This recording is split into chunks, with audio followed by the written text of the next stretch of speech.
بسم اللہ الرحمن الرحیم۔ ختم نبوت کے دروس کا سلسلہ چل رہا ہے۔ آج آپ حضرات کے سامنے یہ مضمون پیش کرنا ہے کہ حضرت عیسیٰ علیہ السلام کا قیامت سے پہلے آنا احادیث سے اور قرآن کے اشاروں سے ثابت ہے اور قطعی ہے، سب کا اس پر اجماع ہے۔ مرزا قادیانی نے شروع میں اسی عقیدے کو اپنایا تھا، چنانچہ اس کے مختلف عبارتوں سے یہ بات معلوم ہو رہی ہے، جسے ابھی آپ حضرات کے سامنے وہ عبارتیں پیش کی جائیں گی۔ لیکن جیسے جیسے راہ ہموار دیکھتا گیا اور لوگوں کو اپنا گرویتا بناتا گیا، ویسے ویسے اپنے عقیدے میں تبدیلی لائی۔ بالآخر یہ کہہ دیا کہ جو مسیح آنے والے تھے، جو عیسیٰ علیہ السلام آنے والے تھے، وہ میں ہی ہوں، نعوذ باللہ من ذالک۔ چلیے اس کی عبارتیں آپ حضرات کے سامنے پیش کرتے ہیں۔ اپنی ایک پہلی کتاب، جس کی وہ پہلی کتاب مشہور ہے براہین احمدیہ کے نام سے، اس کے حصے چہارم میں لکھتا ہے، عبارت ہے اس کی: اور جس غلبہ کاملہ دین اسلام کا وعدہ دیا گیا ہے، وہ غلبہ مسیح کے ذریعے سے ظہور میں آئے گا، اور جب حضرت مسیح علیہ السلام دوبارہ اس دنیا میں تشریف لائیں گے تو ان کے ہاتھ سے دین اسلام جمیع آفاق اور اقطار میں پھیل جائے گا۔ تو یہ تھی اس کی عبارت۔ تو اس عبارت میں صراحت کے ساتھ حضرت مسیح علیہ السلام کے دنیا میں دوبارہ آنے کی بات اس نے لکھی۔ ایک جگہ لکھتا ہے: لیکن اس عاجز پر ظاہر کیا گیا ہے کہ یہ خاکسار اپنی غربت اور انکسار اور توکل و ایثار اور آیات اور انوار کے روح سے مسیح کی پہلی زندگی کا نمونہ ہے، اور اس عاجز کی فطرت اور مسیح کی فطرت باہم نہایت ہی متشابہ واقع ہوئی ہے، گویا ایک ہی جوہر کے دو ٹکڑے یا ایک ہی درخت کے دو پھل ہیں، اور بحدی اتحاد ہے کہ نظر کشفی میں نہایت ہی باریک امتیاز ہے، اور نیز ظاہری طور پر ایک مشابہت ہے، اور یوں کہ مسیح یہ کامل اور عظیم الشان نبی یعنی موسوی کا تابع اور خادم دین تھا، اور اس کی انجیل توریت کی فرا ہے، اور یہ عاجز بھی اس جلیل الشان کے احقر خادمین میں سے ہے جو سید الرسل اور سب رسولوں کا سرتاج ہے۔ اگر وہ حامد ہیں تو وہ احمد ہے، اور اگر وہ محمود ہیں تو وہ محمد۔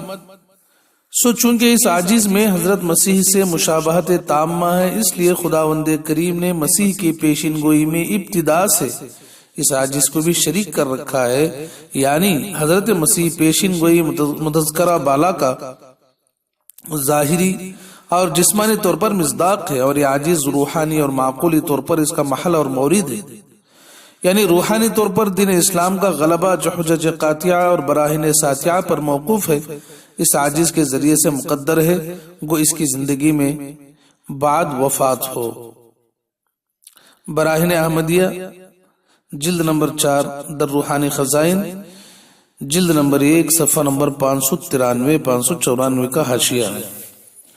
تو دیکھا آپ نے اس میں کیسی بڑی گستاخی کی بات اور اپنے بارے میں کتنی تعلی کی بات اس نے کر دی ہے۔ نزول عیسیٰ علیہ السلام کا قول تو پہلے اس کا تھا کہ عیسیٰ علیہ السلام اتریں گے، اس کے بعد خود کو عیسیٰ علیہ السلام کے انتہائی مشابہ بتا دیا، اور مشابہت کی وجہ کیا بتائی؟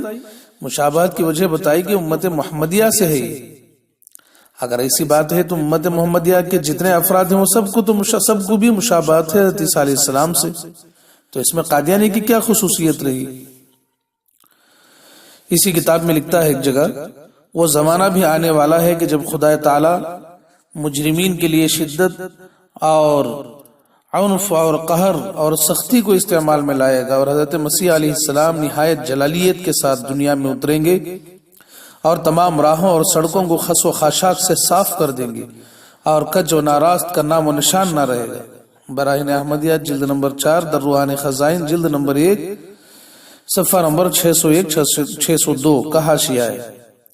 تو دیکھا آپ نے اس عبارت میں بھی مرزا نے نزول عیسیٰ علیہ السلام کو واضح الفاظ میں تسلیم کیا ہے، مانا ہے کہ حضرت عیسیٰ علیہ السلام قیامت کے قریب آئیں گے۔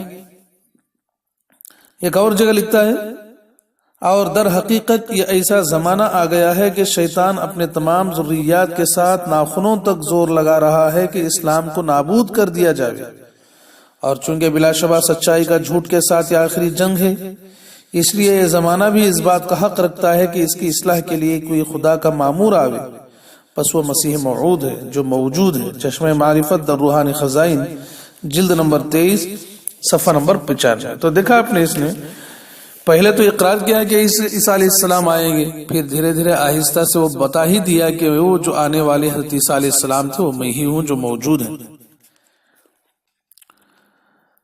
ایک جگہ لکھتا ہے فَمِن سُوءِ الْأَدَبِ أَن يُقَالَ إِنَّ عِيسَى مَا مَاتَ وَإِنْ هُوَ إِلَّا شِرْكٌ عَظِيمٌ، جس کا ترجمہ ہے کہ یہ کہنا کہ عیسیٰ علیہ السلام فوت نہیں ہوئے شرک عظیم ہے جو نیکیوں کو کھا جانے والی چیز ہے اور عقل کے خلاف ہے. تو یہ بات ہے کہ حضرت عیسیٰ علیہ السلام کا انتقال نہیں ہوا، یہ بات کہنا شرک عظیم ہے. حالانکہ قرآن شریف میں صاف صاف ہے کہ حضرت عیسیٰ علیہ السلام کو اللہ تعالیٰ نے آسمان پہ اٹھا لیا، ان کا انتقال نہیں ہوا ہے. تو مرزا لکھتا ہے کہ اس طرح کا عقیدہ رکھنا شرک ہے. تو ہم پوچھتے ہیں کہ پھر ایمان کیا ہے؟ قرآن کے قطعی دلالہ معنی پر ایمان لانا جب شرک ہے تو ایمان کیا چیز ہے؟ دوسری بات یہ ہے کہ اتنی عمر تک تیرا بھی تو عقیدہ یہی رہا، مرزا قادیانی کا بھی عقیدہ کافی عرصے تک یہی رہا کہ حضرت عیسیٰ علیہ السلام انتقال نہیں کیے ہی. لیکن ایک عرصے کے بعد آ کر جب خود کو حضرت عیسیٰ علیہ السلام کا پرتو ثابت کرنے کی بات پیش آئی، اس کا ارادہ ہوا، دل میں اس سلسلے میں خیال ہوا کہ میں حضرت عیسیٰ علیہ السلام کا پرتو بنا کر پیش کروں، تو جب اس بات کا خیال ہوا تو تب اس نے یہ کہا کہ حضرت عیسیٰ علیہ السلام انتقال نہیں کیے ہی. تو اتنی ساری عمر تو بھی تو شرک کرتا رہا، تو مشرک ہونا بھی ثابت ہو گیا. تو یہ تھی اس کی عبارتوں کے تعارض والی باتیں، کبھی اس طرح کی بات اور کبھی اس طرح کی بات، من میں جس طرح کا خیال آیا اس طرح کا عقیدہ. تو بس آج اتنا ہی.